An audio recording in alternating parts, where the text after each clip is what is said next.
ತೊಗೊಳ್ತೀರಿ ನೀವು, ಅದು ಎಲ್ಲಿ ಖರ್ಚಾಕಿದ್ರಿ ನೀವು ಆಯೋಗದಾಗ ಹೇಳಿರ್ತೀರಿ, ಅದು ಕ್ಲಿಯರ್ ಕಟ್ಟಾಗಿ ನೀವು ಇದ್ದಂಥವ್ರು ಈಗ ಶ್ವೇತ ಪತ್ರದ ಮೂಲಕ ನಮಗೆ ತಿಳಿಸ್ರಿ ಅನ್ನೋ ಮಾತನ್ನು ಇವರು ಕಾಂಗ್ರೆಸ್ಗೆ ಕೇಳೋ, ಇವ್ರಿಗೂ ಹಾಕದ ಮತ್ತು ನಮಗೂ ಹಾಕದ ಜನಸಾಮಾನ್ಯಗೂ. ಹೆಂಗೆ ಸಿದ್ದರಾಮಯ್ಯನವರ ದುಡ್ಡು ಎಲ್ಲಿ ಹೋಯ್ತು ಏನು ಬಂತು ಅದು ಕೇಳೋದ ನೀವು ಹೇಳ್ಬೋದು, ಇಲ್ಲ ಗ್ಯಾರಂಟಿಗೆ ಯೂಸ್ ಮಾಡಿದರು, ಎಲ್ಲ ಮಿಸ್ಯೂಸ್ ಮಾಡಿದರು, ಅಭಿವೃದ್ಧಿ ಆಗಲಿಲ್ಲ, ಹಾಗೆ ಅದು ಸರಿ ಇಲ್ಲ ಅಂತಲ್ಲ. ಅದೇ ರೀತಿಯಲ್ಲಿ ಸೆಂಟ್ರಲ್ದಲ್ಲೇ ವಿಶೇಷವಾಗಿ ರೈತ ಒಂದು ಏನೋ 4 ತಿಂಗಳಿಗೆ ಒಂದು 2,000 ಕೊಡ್ತಾರೆ, ಅದೊಂದು ಇನ್ನೊಂದಿಷ್ಟು ಬಿಟ್ಟರೆ ಒಂದು 5 ಕಿಲೋ ಅಕ್ಕಿ ಕೊಡುವಂಥ ವಿಚಾರ ಏನು ಮಾಡಿದ್ರಿ 80 ಕೋಟಿಗೆ.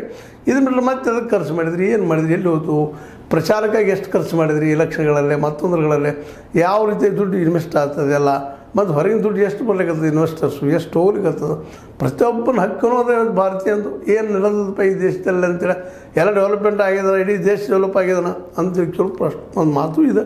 ಯಾಕಂದರೆ ಡೆವಲಪ್ ಆಗಿ ಇಡೀ ದೇಶಕ್ಕೆಲ್ಲ ಉದ್ಯೋಗ ಸಿಕ್ಕಿದ್ರೆ ಇವತ್ತು ನಿರುದ್ಯೋಗ ಸಮಸ್ಯೆ ಇರ್ತಿರಲಿಲ್ಲ, ಬಡತನ ಇರ್ತಿರಲಿಲ್ಲ, ಜೋಪಡಿಗಳಲ್ಲಿ ಮಲ್ಕೊಳ್ಳೋದು ಜನ ಇರ್ತಿರಲಿಲ್ಲ, ರೋಡ್ ಬದಿಯಲ್ಲಿ ಮಲ್ಕೊಳ್ಳೋದು ಜನರ ಸಂಖ್ಯೆ ಕಡಿಮೆ ಆಗ್ತಾಯಿತ್ತು.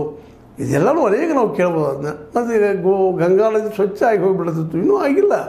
ಅದೇ ಕಾಲಕ್ಕೆ ಇನ್ನೂ ಅನೇಕ ಈ ಸ್ಮಾರ್ಟ್ ಸಿಟಿ ಆಗಿರ್ಬೋದು, ಒಂದು ಮಾದರಿ ಹಳ್ಳಿ ಒಬ್ಬ MP ಮಾಡಿಸ್ಬೇಕಂತ ಮಾಡಿದ್ರಿ, ಎಲ್ಲದವು ಮಾದರಿ ಹಳ್ಳಿಗಳು, ಎಷ್ಟಾಗಿದಾವೆ ಮಾದರಿ ಹಳ್ಳಿಗಳು. ಒಬ್ಬ MP ಕಳೆದ 11 ವರ್ಷಗಳಿಂದ 11 ಒಬ್ಬ MP 11 ಹಳ್ಳಿಗಳು ಉದ್ಧಾರ ಆಗಬೇಕಾಗಿತ್ತು, ಸಣ್ಣದಲ್ಲ. ಅವೆಲ್ಲ ರೀತಿಯ ಮುಂದುವರೆದ ಏನಪ್ಪ ಅಂದ್ರೆ ಹಳ್ಳಿಗಳಾಗಬೇಕಾಗಿತ್ತು, ಇಡೀ ದೇಶದ ಹಳ್ಳಿಗಳು. ಇವೆಲ್ಲ ಯಾಕೆ ಆಗಿಲ್ಲ, ಇನ್ನೂ ಯಾಕೆ ಆಗ್ತಾಯಿಲ್ಲ? ಇದಕ್ಕೆಲ್ಲ ಇವತ್ತು